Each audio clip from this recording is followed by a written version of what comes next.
Hi guys, here we are in the new swing studio at People's Golf Club. It's been constructed over the last few weeks. What I'm going to talk about today, as covered yesterday, the left hand grip throughout the golf swing, and today we'll talk about the right hand grip. So many errors are accumulated through having a poor right handed grip. If we hold the grip incorrectly, that's going to hinder our ability to hit the ball consistently. So first thing we'll talk about is people who are beginner golfers and who are just learning the game, junior golfers, are more inclined to hold it in the palm of their hand. So what this does, when they hold it in the palm of their hand, this restricts wrist mobility. The club face is going to predominantly be open to the path, and it's going to be causing a lack of distance. Just waiting for that loss to go out. Not a big fan of them.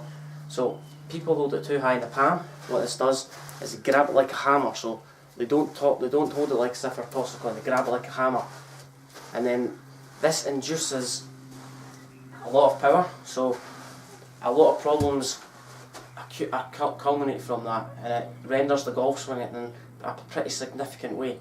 So many golfers who hold it in this position have an ability that upsets, or that ability of having a poor grip upsets the club face alignment, and effectively have to compensate for them to hit a good shot. So when we have a poor grip, that puts a lot of other pressure on the body for us to hit the golf ball correctly. So what I mean by players have too much in the palm, so they almost, instead of the fingers, they hold it too much in the palm. So what this does is it reduces wrist mobility, and it's going to cause a lot of inconsistent strikes. It might cause heel strikes, or it might cause the swing path to be out to in, and it might cause a lot of errors, as I've explained before. So if you have a poor grip, there's a good chance that you're going to use your upper body excessively to try and hit the ball. So coordination is key. So what we need to do, tip one, is we need to get the club going through almost the base of our fingers. So little finger has to run through the joint of the little finger, and then it runs through the joint on our second and third finger, so right through the middle of the joint. From here, we want to almost feel like the right thumb goes straight down the grip. So if I draw a line diagonally from my little finger to my big finger, or there should be a straight line right through the middle of the fingers. So from here, that'll make us feel the weight of the club head.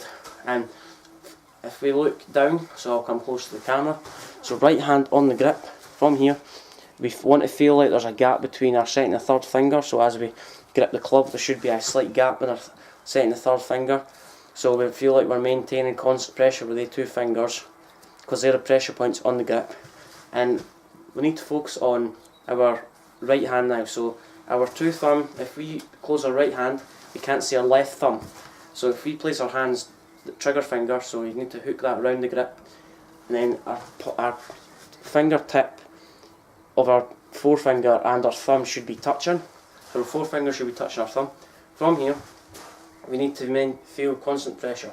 So if I put my right hand on the club correctly, I can't see my left thumb. The pad on the right hand snugs over the left hand. So left thumb, sorry. So from here, I want to make sure that the club goes through the fingers. So from here, I want to be able to deliver the club consistently, and if I do this correctly, the likelihood is I'm going to eliminate any chance of snatching the club. So I'm going to hit a couple of shots.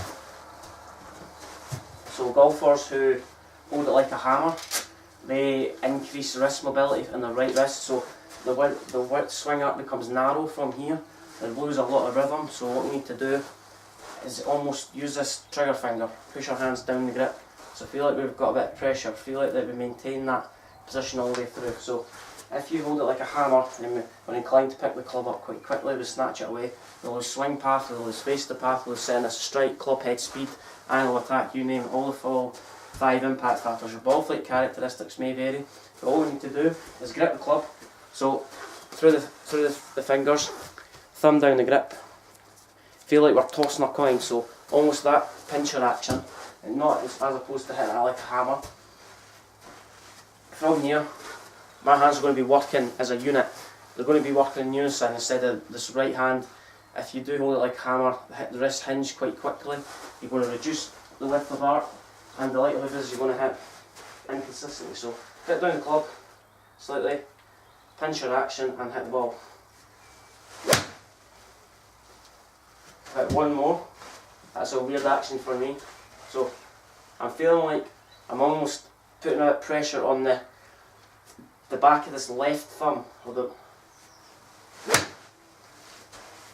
So basically that's what I talked about. The right hand covered. I'm a bit wary about this wasp here. I'm not a big fan of them, so if you get the left hand grip correctly, the right hand grip should fall into place. So consider the right hand grip when you're working on your golf swing.